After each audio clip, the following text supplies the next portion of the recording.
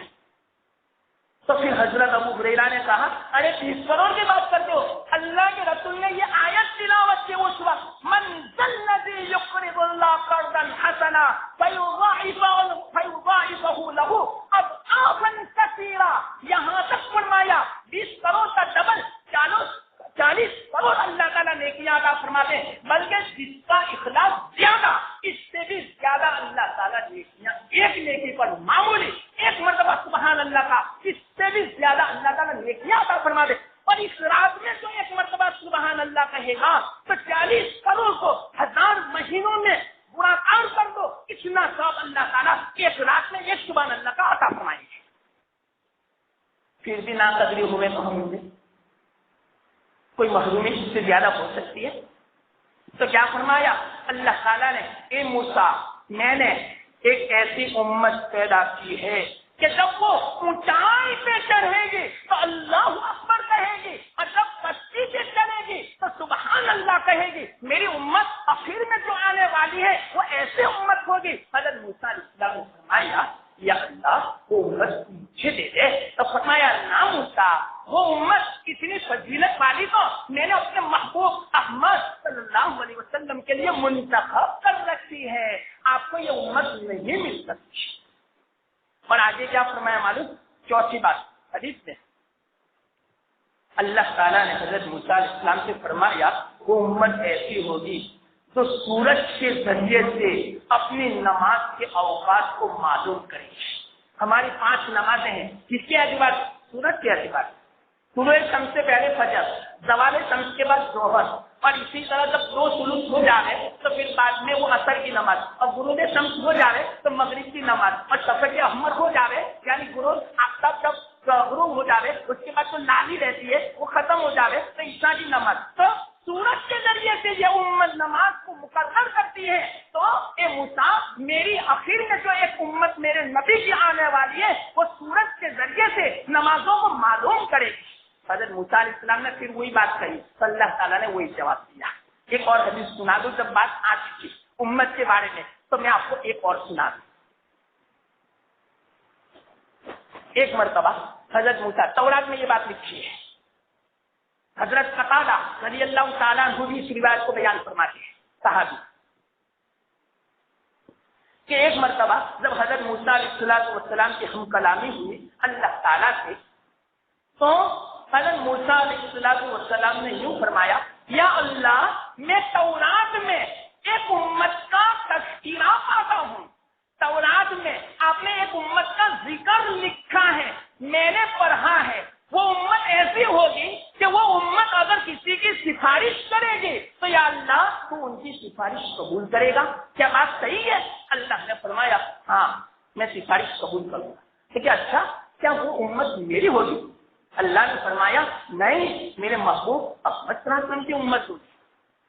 اچھا پھر بعد میں دوسری بات حضرت موسیٰ، کیونکہ حضرت موسیٰ علیہ السلام سے جب باتیں ہوتی تھی تو اتنے خوش ہو جاتے تھے، بڑی طویل باتیں فرماتے تھے حضرت موسیٰ علیہ السلام. ہر بات پر یہ سوال کیا. حضرت موسیٰ علیہ السلام نے دوسری بات پوچھی یا اللہ میں نے تورات میں ایسا پڑھا ہے کہ امت ایسی آنے والی ہے کہ 5 نمازیں پڑھے گی، 5 نمازوں کے پڑھنے کی بنا پر تو ان کے تمام گناہوں کو معاف فرما دے گا. یہ بات صحیح ہے؟ اللہ نے فرمایا بالکل صحیح، نمازوں کے ذریعے سے میں ان کے تمام گناہوں کو معاف فرما دوں گا. پھر حضرت موسیٰ علیہ السلام نے مطالبہ کیا وہ امت مجھے ملے نہ کہا. تیسری بات حضرت موسیٰ علیہ السلام نے پوچھی یا اللہ میں نے تورات میں تذکرہ پایا ہے ایک امت ایسی آنے والی ہے جو پانی اور مٹی دونوں کے ذریعے سے پاکی حاصل کرے گی. اگر پانی نہیں ملا تو مٹی سے تیمم کرے گی اور وہ اس تیمم کو تو جائز رکھے گا. ہے بات صحیح ہے؟ ہاں بالکل وہ امت میرے محبوب کی ہے.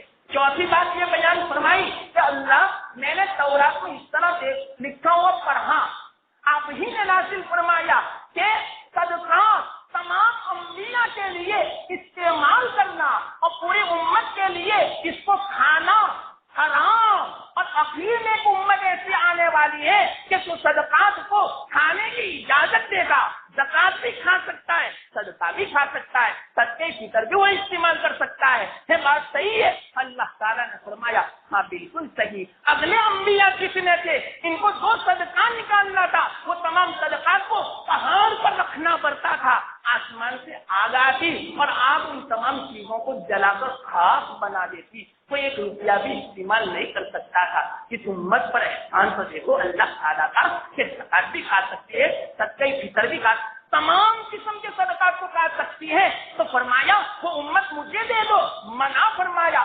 آگے حضرت موسیٰ علیہ السلام نے فرمایا یا اللہ میں نے اس طرح تورات میں لکھا ہوا پایا ہے کہ وہ امت ایسی ہوگی کہ جتنے گمراہ ہوں گے ان کے ساتھ وہ قتال کرے گی اور ان کو وہ قتل کرے گی، یہاں تک کہ دجال اخیر میں جو بڑا فتنہ آنے والا ہے اس کے ساتھ بھی قتال کرے گی۔ میں نے سنا ہاں موسیٰ وہ قوم ایسی ہوگی امت میرے حبیب کی، تو کہا مجھے دے دو، منع کیا۔ پھر آگے یوں فرمایا یا اللہ میں نے سنا اور میں نے تورات میں لکھا ہوا پایا کہ ایسی امت آنے والی ہے جو بھلائیوں کا حکم دے گی، برائیاں پھر ہوگی۔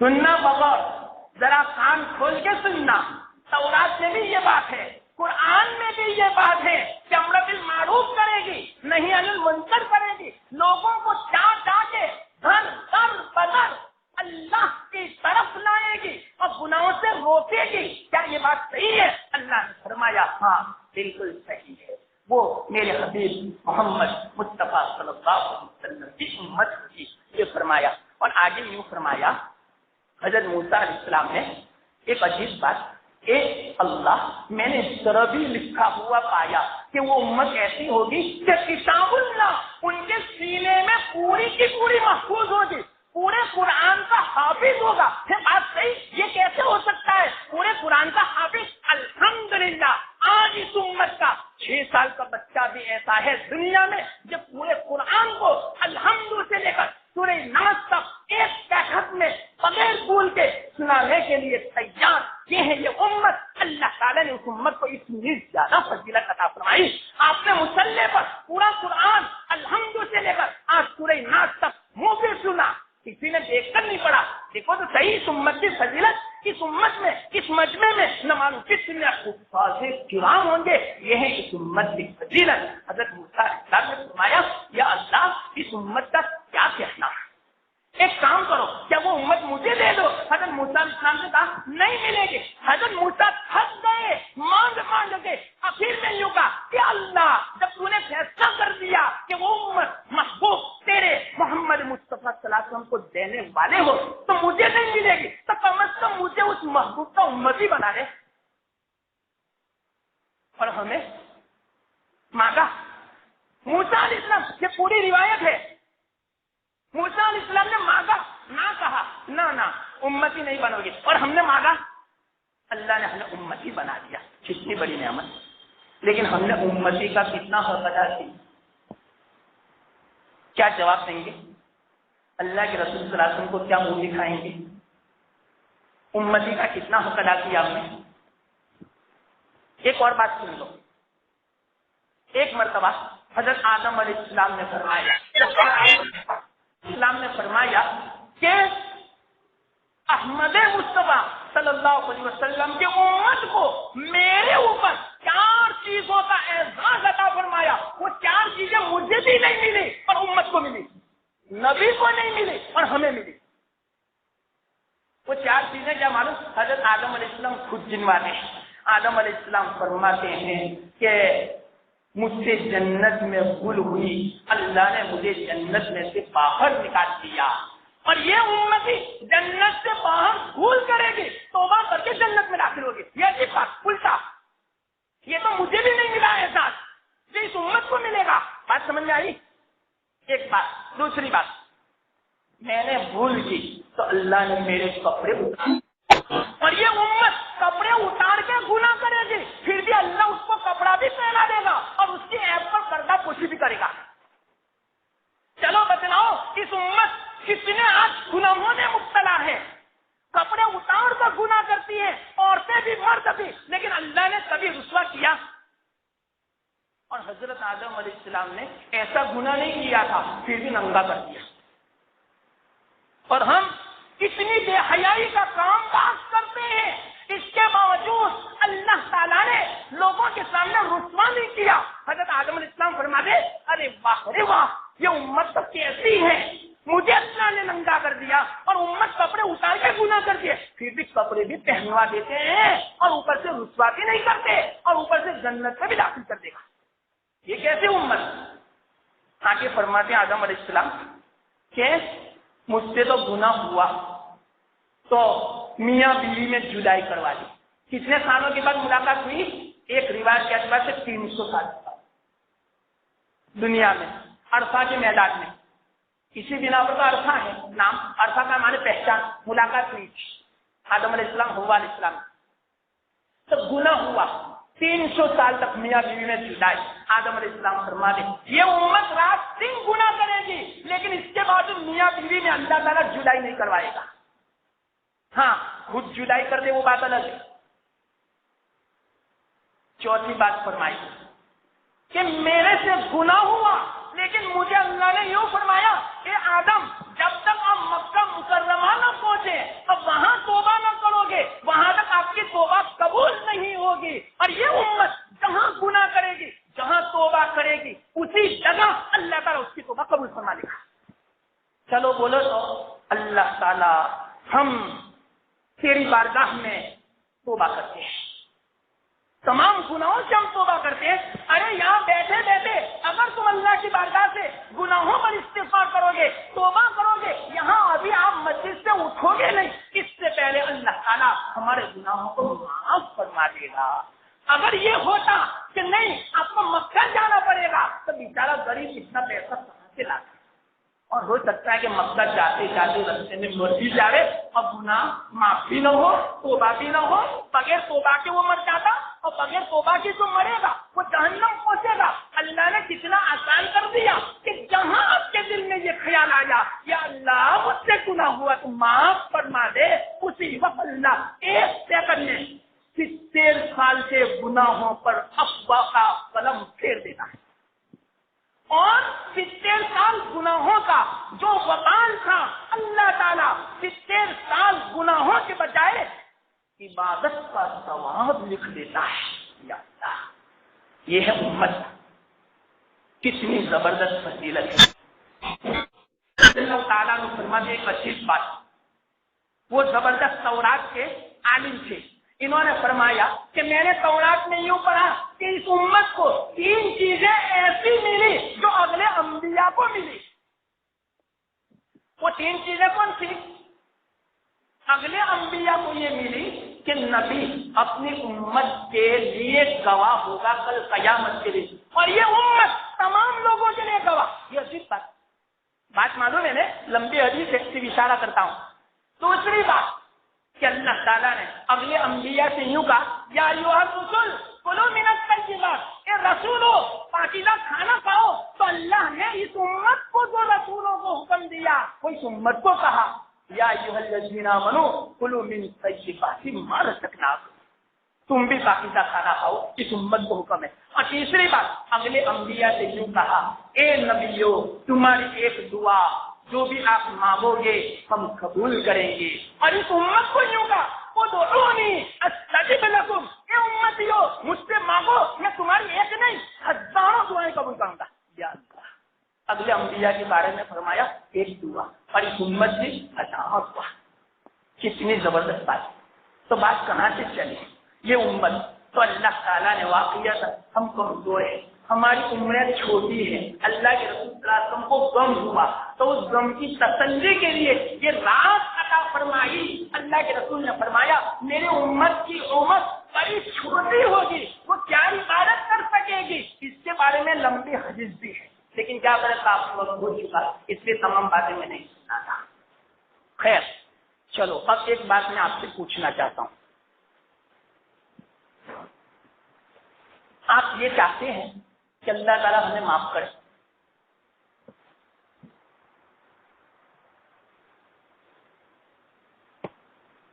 آپ سب یہاں جمع ہیں، کیا آپ سب کی تمنا ہے کہ اللہ تعالیٰ مجھے معاف کر دے، اللہ میرے گناہوں کو بخش دے، اللہ میری مغفرت فرما دے؟ انہوں نے تمنا ہے آپ کی؟ اچھا، تو میں آپ کو ایک بات بتلاتا ہوں، انشاءاللہ ابھی آپ مجلس سے اٹھو گے نہیں کہ اللہ گناہ معاف کر دے گا۔ دنیا میں کتنا رہنا ہے، کسی کو پتا نہیں کہ صبح کی نماز وہ پڑھ سکتا ہے کہ نہیں۔ اللہ کے رسول صلی اللہ علیہ وسلم ارشاد فرماتے ہیں کہ میں جب ایک طرف سلام پھیرتا ہوں مجھے اطمینان نہیں اپنی زندگی پر کہ میں دوسری طرف سلام بھی پھیر سکوں گا۔ اللہ کے رسول صلی اللہ علیہ وسلم تو موت کا استعداد اتنا تھا، تو ہے کسی کو اطمینان کہ میں فجر کی نماز پڑھ سکوں گا؟ تو چلو بتلاؤ، پھر کیوں ہم نہیں چاہتے کہ اللہ ہمارے گناہوں کو معاف فرما دے؟ پھر کیوں ہم اپنی باتوں پر جمے رہتے ہیں؟ تو ایک بات میں آپ سے کہتا ہوں، اور وہ بھی قرآن کی بات، اور یاد رکھنا بزرگوں کی باتوں کا خلاصہ پوری زندگی یاد رکھنا۔ ایک بزرگ فرماتے ہیں جو ایسی راتوں میں عبادت کرتا ہے، اور دوسری بات انہوں نے یوں بیان فرمائی، میں نے کئی بزرگوں کی محفلوں کو کھنگالا، کئی بزرگوں کی محفلوں میں حاضر ہوا، تمام محفلوں کا خلاصہ، تمام محفلوں کا موتی اور ہیرا میں نے ایک بات پائی، اور وہ بات یہ ہے کہ اپنے دل میں سے غصے کو نکال دو۔ اپنے دل میں اگر کسی کے بارے میں غصہ ہو، کسی کے بارے میں کینہ ہو، کسی کے بارے میں بغض ہو، کسی مسلمان کے بارے میں دشمنی ہو، یہ جو نکال دے گا، ابھی کسی نے عزمت کر لیا وہ اس مجلس سے اٹھے گا نہیں، اس سے پہلے اللہ تعالیٰ اس آدمی کی مغفرت فرما دے گا۔ چلو بولو، اب تم چاہتے ہو بخشش، مغفرت چاہتے ہو؟ اگر تم مغفرت چاہتے ہو تو دل میں عزم کر دو، ہمارا کوئی بھی دشمن ہو، چاہے بھائی ہو، چاہے باپ ہو، چاہے اولاد ہو، چاہے پڑوسی ہو، چاہے رشتہ دار ہو، چاہے کوئی بھی ہو، ان تمام کی دشمنی کو دل میں سے نکال دو۔ عزم کرتے ہو؟ اگر عزم کیا تو یاد رکھنا، میں 100% یقین کے ساتھ کہتا ہوں تمہاری بخشش ہو گئی۔ میں نے الحمدللہ عزم کر لیا کہ میرے دل میں جس کا بھی کینہ غصہ ہو میں نے یا اللہ نکال دیا، تو الحمدللہ میری بخشش ہو گئی۔ اب آپ کو بخشش کروانی ہو تو اپنے دل میں سے غصہ نکال دو، اپنے دل میں اگر کسی مسلمان کے بارے میں کوئی شکایت ہو نکال دو، چاہے آپ حق پر ہو اور وہ سامنے والا باطل پر کیوں نہ ہو، اگر آپ کے بارے میں اس نے کیس کیوں نہ کیا ہو، اگر آپ نے کیس کیا ہو کیس کو واپس کھینچ لو۔ کل کس کو بولتے ہیں معافی۔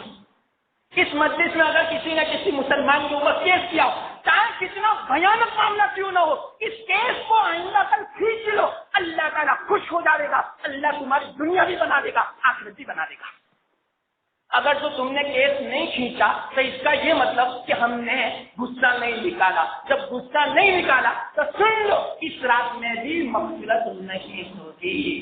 حدیث میں بولو اب، بس میں نے آپ کو بتلا دی ایک بات، اگر مغفرت کروانی ہے تو یہ تو میں نے حدیث سنائی، قرآن کی آیت سنو، الا تحبون ان یغفر اللہ لکم، اے لوگوں تم نہیں چاہتے کہ اللہ ہمارے گناہوں کو معاف فرما دے؟ لوگوں نے یوں کہا ہاں ہم چاہتے ہیں یا اللہ تو ہمارے گناہوں کو معاف فرما دے۔ اللہ نے سفارش فرمائی، اللہ سفارش کرتا ہے، یا اللہ اپنے بندوں سے، اللہ مخلوق سے خالق سفارش کرے، معبود اپنے بندوں سے سفارش کرتا ہے کہ میرے بندو تم اپنے بھائیوں کا قصور معاف کر دو، تم میرے قصوروار ہو میں تمہارا قصور معاف کروں گا۔ قرآن میں ہے یہ بات، کہاں